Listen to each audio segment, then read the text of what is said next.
Planes de muestreo de aceptación. Los planes de muestreo, lote a lote, consisten en estimar la calidad de un lote a partir de la inspección de una muestra obtenida de él. El plan se define en función de la magnitud del lote y la calidad considerada. Los factores que se consideran para un plan son el número máximo de unidades defectuosas que se admiten, que se representa por el número de aceptación y en otras ocasiones el número de rechazo. El método de muestreo y el tamaño de la muestra N dependerá del máximo porcentaje de defectuosos admisibles, de los riesgos que se toleran, de la garantía que ofrece el suministrador y del tamaño del lote, entre otros. Todo plan de muestreo queda definido por dos puntos específicos sobre la curva de operaciones, que va a ser la herramienta estadística para calcular las probabilidades correspondientes. Estos puntos están dados por los valores del nivel de aceptación de calidad, que se representan por las letras AQL o NSA, y la probabilidad del riesgo del productor, que se representa por lambda, y el nivel LTPD beta, que define el grado de material que se está considerando defectuoso, así como la probabilidad del riesgo del consumidor representado por beta. Para escoger un plan de muestreo se tienen varias alternativas. La primera, desarrollar un plan para algún caso especial.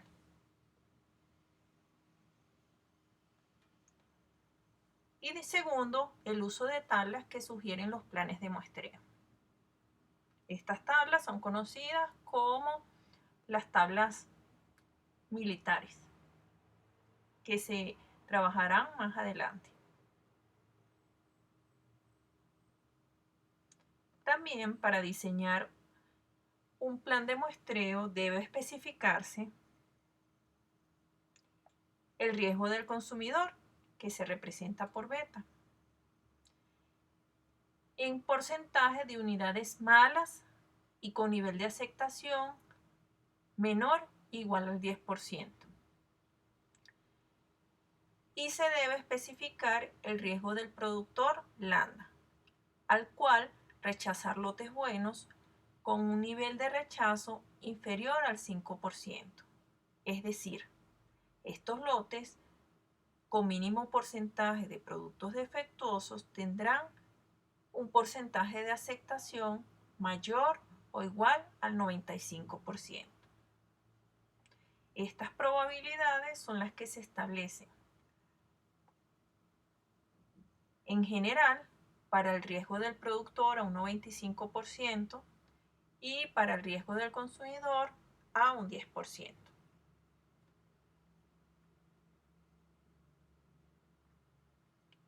Dentro de la curva de operaciones, que es la herramienta estadística que se utiliza en los planes de muestreo, vamos a conseguir puntos importantes.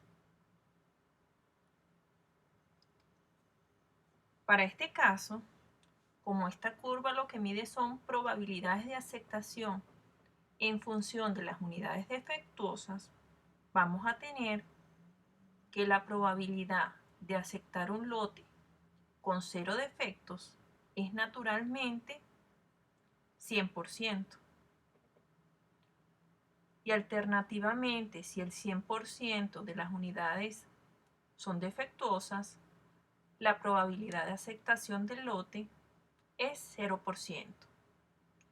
Por lo tanto, la curva característica de operaciones siempre va a pasar por el punto 0,1 y por el punto 100,0. Para el caso de porcentajes intermedios, se debe calcular la probabilidad de aceptación del lote según el plan de muestreo que se esté aplicando.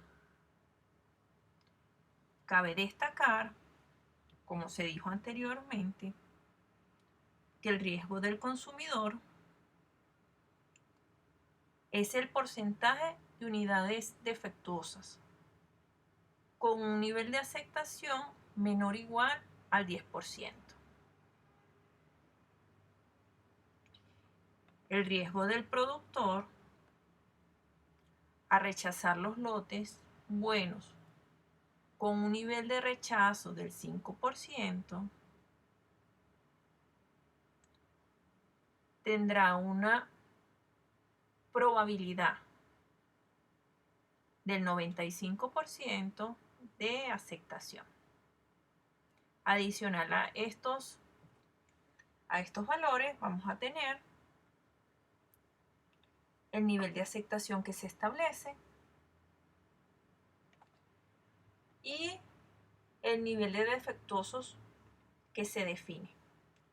En función de todos estos valores podemos hacer la curva de operación para el plan de muestreo que se establezca.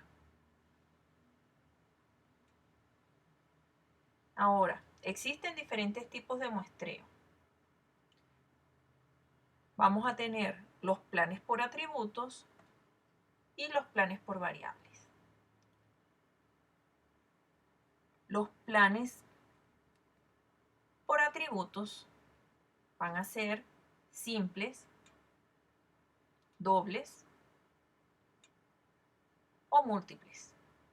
En este video solo se considerarán lo que son los planes por atributos simples, los cuales consisten en un tamaño de muestra n y en un número de aceptación si ambos son fijados de antemano.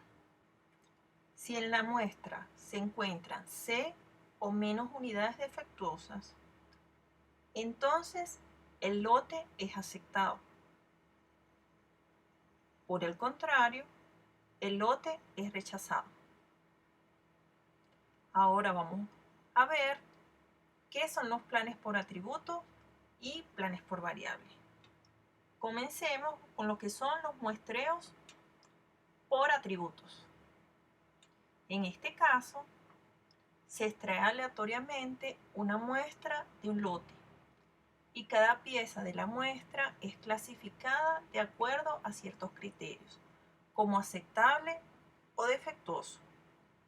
Si el número de piezas que se encuentran defectuosas es menor o igual que un cierto número predefinido, entonces el lote es aceptado. En caso de que sea mayor, entonces el lote es rechazado. Este tipo de plan de muestreo por atributos lo podemos ver a través de este esquema, que establece la estructura que utiliza el plan.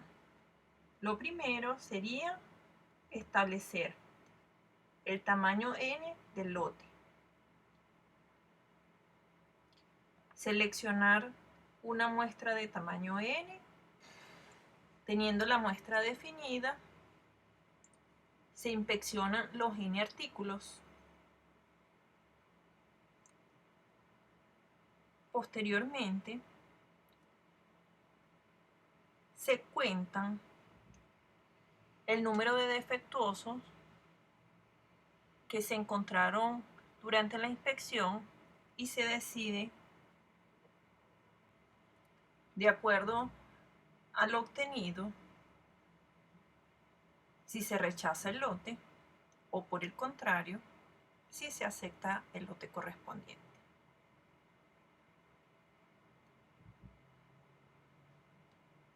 Este tipo de muestreo por atributo se puede aplicar a lotes aislados o series homogéneas de lotes o procesos, estableciendo los siguientes casos. En el primer caso, la población es finita y se rige por la distribución hipergeométrica,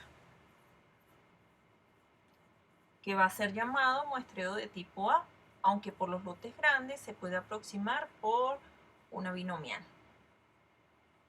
El segundo caso, se supone que la población compuesta de infinitos elementos y por tanto se rige por la distribución binomial y va a ser llamado muestreo tipo 2.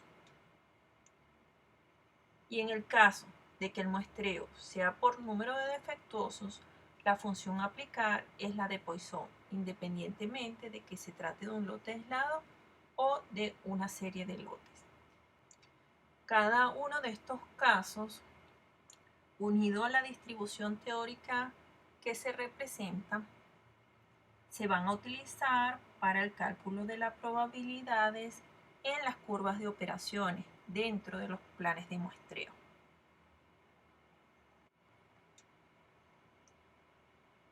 Una curva de operación muestra el desempeño de un plan de muestreo al entregar la probabilidad de aceptar lotes con niveles de calidad dados. La ecuación de la curva de operación se calcula simplemente a partir de las funciones de distribución aplicables. Por ejemplo, supongamos que se quiere calcular la CO de un plan de muestreo en el que se toma una muestra de 50 unidades y se rechaza si hay más de un elemento no conforme o defectuoso en la muestra. Se supone que es un muestreo lote a lote. En este caso, resulta aplicable la distribución binomial, cuya probabilidad se calcula a través de la siguiente fórmula, que sería la sumatoria de igual 0 hasta x de la combinatoria de n en i por p sub i por 1 menos p a la n menos i. Aplicando esto al ejercicio que tenemos, la ecuación de la curva de operación sería en este caso como se muestra en la imagen, donde n representa el tamaño de la muestra. A partir de estos valores se pueden calcular la curva de operaciones correspondiente. Cabe acotar que la distribución binomial es la que más se utiliza para el cálculo de las curvas de operaciones, ya que permiten identificar entre éxitos o fracasos, en este caso defectuosos o no defectuosos dentro de un lote o proceso. Vamos a ver ahora algún ejemplo. Se tiene un lote muy grande, es decir, que nuestra muestra de la población va a tender a infinito de un producto. Se selecciona una muestra de 60 productos y se ha decidido fijar como número de aceptación hasta 3 unidades defectuosas. Entonces se tiene P va a representar la probabilidad de que una unidad sea defectuosa. N por P sería la fracción de unidades defectuosas de la muestra estudiada. Y P de A es igual a la probabilidad de aceptación de un lote del producto con un porcentaje dado de unidades defectuosas. En este ejemplo se tiene que la distribución correspondiente sería una binomial, dado que tenemos una muestra que es muy grande y se buscan las unidades defectuosas. Partiendo de estos datos se pueden calcular los valores correspondientes, que se representan en la siguiente tabla. Aquí vamos a tener el número de la muestra, el número de aceptación de unidades defectuosas, que en este caso va a ser siempre 3. Las opciones de productos defectuosos, al ser una binomial, empieza desde 0.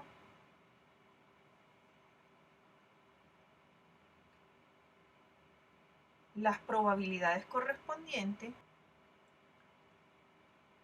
y, por último, la probabilidad de aceptación de un lote del producto con un porcentaje dado de unidades defectuosas. Esto se calcula a través de la distribución correspondiente. Y aquí se tendría la curva de operación correspondiente, en donde se puede ver en el eje de las X el número de defectuosos y en el eje de la Y la probabilidad de aceptación. Fíjense que en este caso se está llegando solo hasta 12, dado que el riesgo del consumidor es 10%. Entonces, por consiguiente, no hay necesidad de calcular otras probabilidades. Veamos otro ejemplo. Supongamos que queremos construir una curva característica de operación para lotes con muestras de tamaño n igual 100, considerando un c igual a 2. Al usar la función de probabilidad binomial se obtienen los siguientes resultados. Proporción de defectuosos y la probabilidad correspondiente. De acuerdo a estos valores se calcula la curva características de operaciones,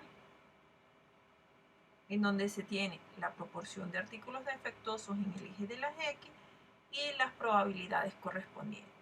Fíjense que la curva de características de operaciones siempre va a tener la misma forma. Una curva decreciente que va desde el 100 y tiende a 0. Veamos un último ejemplo. Un fabricante de pistones para motocicletas comenzará a vender diariamente 1.200 unidades para un nuevo cliente. Este último determina condiciones contractuales para la inspección del lote diario, especificando que tomará muestra de 100 unidades y que solo aceptará los pedidos con 4 o menos defectos. El fabricante menciona en el contrato que históricamente ha obtenido un porcentaje de efectividad del 2%. Se quiere determinar la probabilidad de aceptación del lote por parte del cliente. Partiendo de estos datos se calcula la siguiente tabla. Las entradas vienen representadas por el porcentaje de defectuosos y PDA, la probabilidad de aceptación del lote por parte del cliente. En función de esto se puede calcular la curva características de operaciones que se representa en la imagen mostrada. De acuerdo a estos valores,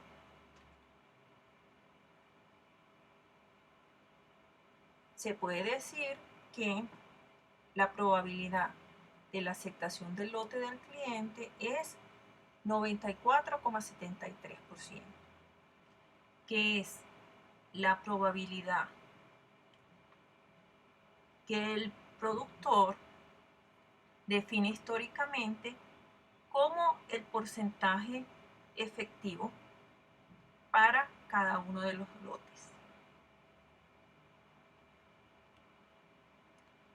Ahora vamos a comenzar con lo que serían los planes de muestreo por variables.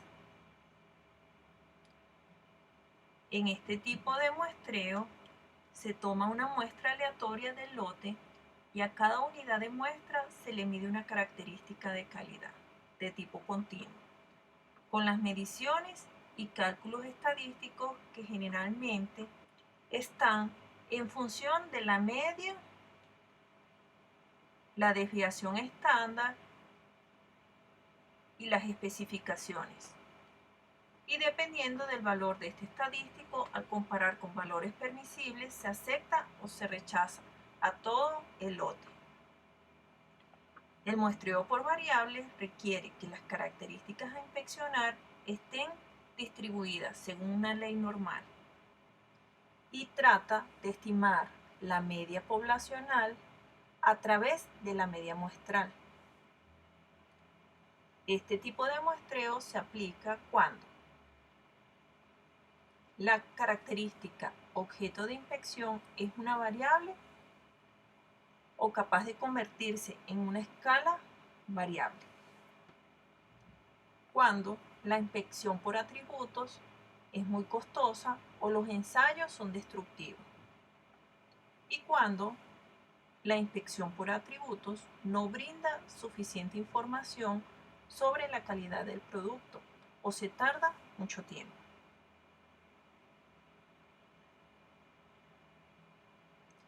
Existen diferentes tipos generales de procedimientos de muestreos por variables. Los más conocidos son los planes que controlan la fracción defectuosa del lote y los planes que controlan un parámetro del lote o proceso. Ellos pueden presentar los siguientes procedimientos de muestreo. Cuando se consideran los parámetros de los lotes, se va a tener cuando lambda es conocida con un solo límite de tolerancia o dos límites de tolerancia y cuando lambda es desconocida y se tiene un solo límite de tolerancia o dos límites de tolerancia. Dado que este tipo de muestreo sigue una ley normal, se tienen que establecer cómo calcular esos parámetros. Para una distribución normal se van a tener que si se tiene la media y la varianza conocida, el estadístico de prueba va a venir representado por x barra menos mu entre sigma dividido por la raíz de n. Y esto va a ser una distribución normal 0,1. Cuando se tengan los parámetros de media y desviación estándar desconocido, se va a aproximar por una t-de-Student, donde en vez de utilizar la desviación correspondiente, se va a utilizar la desviación muestral representada por S. Gráficamente, estos planes que controlan parámetros de un proceso se pueden representar de la siguiente manera. Un muestreo por variable con solo un límite de tolerancia a través de la distribución de las medias muestrales y estableciendo una distribución de las piezas individuales, se establece que el nivel de aceptación va a ser aquella fracción defectuosa con la que un lote al 95% de probabilidad puede ser aceptado. Nótese que en la imagen se muestra una curva azul que representa la distribución teórica y la curva negra la distribución de las piezas individuales. Por consiguiente, se tiene un límite de tolerancia que se establece en este caso en una sola de las colas y representa el nivel de alfa que permite establecer la zona de rechazo, que para el caso de la probabilidad del riesgo de producción es de un 95%. Esta probabilidad a través de el muestreo por variables se puede calcular mediante la fórmula que tenemos aquí, que es la probabilidad de una distribución normal aproximada con una distribución normal estándar que es igual al 0,95%, que sería un 5% del error. Para el caso del sigma conocido y dos límites de tolerancia, la representación gráfica es la siguiente. Se va a tener dos distribuciones iniciales teóricas representadas por la letra azul y una distribución de las piezas individuales que viene representada por la curva negra. Y se van a establecer dos límites de tolerancia. Uno para cada una de las colas de la distribución correspondiente. Cada una de esas colas va a establecer una zona de rechazo a la derecha y una zona de rechazo hacia la izquierda. Y va a representar el 5% dependiendo de la distribución en donde caiga. Para este tipo de muestreo por variables con dos límites de tolerancia se van a establecer los siguientes casos. El primero, que las tolerancias estén tan aproximadas de modo que el conocimiento de la fracción defectuosa y sigma se deduzca que el lote no cumple las especificaciones sin necesidad de tomar ninguna muestra. Eso se calcula a través de la fórmula de la probabilidad siguiente, en donde se establece un intervalo correspondiente a las diferencias entre las dos tolerancias establecidas entre 2 sigma. Y esa probabilidad debe ser mayor a la proporción de defectuosos que se esté trabajando. El segundo caso que se puede obtener cuando se hace un muestreo por variables con dos límites de tolerancia es que las tolerancias estén muy separadas y que la diferencia entre esos dos límites sea mayor a 3 sigma. En este caso, el problema se reduce al caso de un solo límite de tolerancia, considerando solo la tolerancia más próxima. El tercer caso que podría tomarse sería el caso intermedio, en el que parte de la fracción defectuosa corresponde a cada una de las colas. Esto sería, en rasgos generales, los casos más sencillos en donde se trabaja muestreo por variables cuando se consideran los parámetros de la distribución, particularmente para la normal, dado que es la ley que rige este tipo de muestreo.